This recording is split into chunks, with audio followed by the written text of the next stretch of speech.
It's October 27th, 1962, the most dangerous day of the Cold War. Deep beneath the Atlantic Ocean, far below the reach of sunlight, a Soviet submarine drifts in silence. Its designation is B-59. No radio contact, no fresh air, no idea what is happening on the surface of the Earth.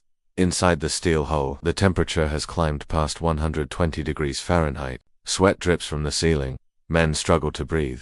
Carbon dioxide builds with every passing minute, clouding judgment, fueling paranoia, turning reason into fear. Above them, the world is holding its breath. Outside the submarine, American destroyers circle patiently. Their orders are clear. Force the unknown submarine to surface. They begin dropping small practice steps charges, harmless by design. Signals, not weapons. But signals only work if the other side understands them. Inside B-59, they don't. To the men trapped in that suffocating steel coffin, the explosions sound like an attack. The hull shudders violently. Lights flicker, instruments fail, and in that moment, cut off from Moscow, cut off from reality, the captain reaches a conclusion that seems unavoidable. War has already begun. Captain Valentin Savitsky is convinced the United States has launched the first strike, that the Soviet Union is already burning, that this submarine is under attack, and that survival is no longer an option. With oxygen failing and no orders coming from above, he makes a decision that will place the fate of every major city on Earth into the hands of 3 exhausted men. He orders the nuclear torpedo armed. Hidden inside the submarine is a T-5 nuclear torpedo, 15 kilotons, the same destructive power as the bomb dropped on Hiroshima. Unlike strategic nuclear weapons, this one does not require authorization from Moscow. Soviet protocol demands only one thing: unanimous consent from 3 officers on board. The captain, the political officer, and the flotilla commander. 2 of them say yes, Savitsky is ready to fire. Political officer Ivan Maslenikov agrees. In their minds, this is not an act of aggression, it is retaliation. A final strike before death. We're going to blast them now, Savitsky reportedly shouts. We will die, but we will sink all of their ships. The torpedo is prepared. The launch sequence begins. And then, one man speaks. His name is Vasily Arkhipov.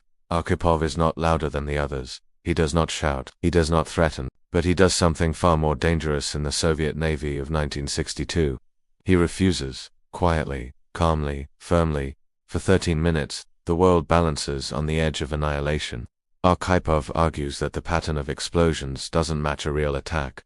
They are too shallow, too inconsistent.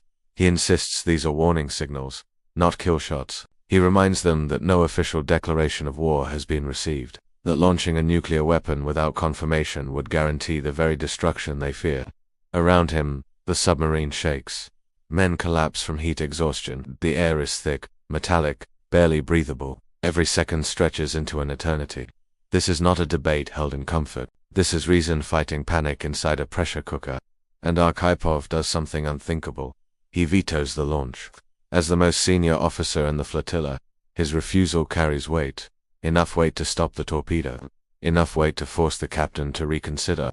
For 13 agonizing minutes, logic battles terror, and somehow, logic wins. Savitsky relents. The order is given to surface. When B-59 finally breaks through the waves, blinding sunlight floods the deck. American destroyers surround the submarine, weapons trained, crews tense, but no one fires. No war has begun, not yet. Later that same day, unknown to the men aboard B-59, John F. Kennedy and Nikita Khrushchev reach a secret agreement. The Cuban Missile Crisis begins to de-escalate. The world steps back from the edge, unaware of how close it came to falling. The incident aboard B-59 remains buried for decades. When the crew returns to the Soviet Union, there are no medals, no recognition, no relief. They are criticized, accused of cowardice, punished for failing their mission. Vasily Arkhipov is not celebrated. His defiance is not praised. Silence follows him for the rest of his career. The truth does not emerge until 2002.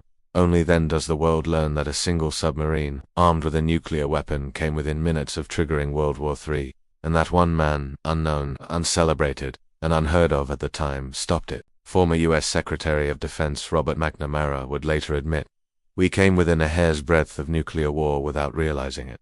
The real story of the Cold War is not written in speeches or press conferences.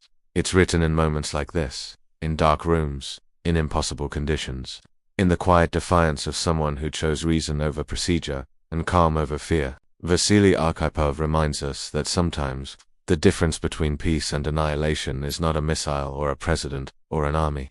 Sometimes it's just one person who refuses to panic. And if you want to know how many other moments like this nearly erased us from history, watch the next video.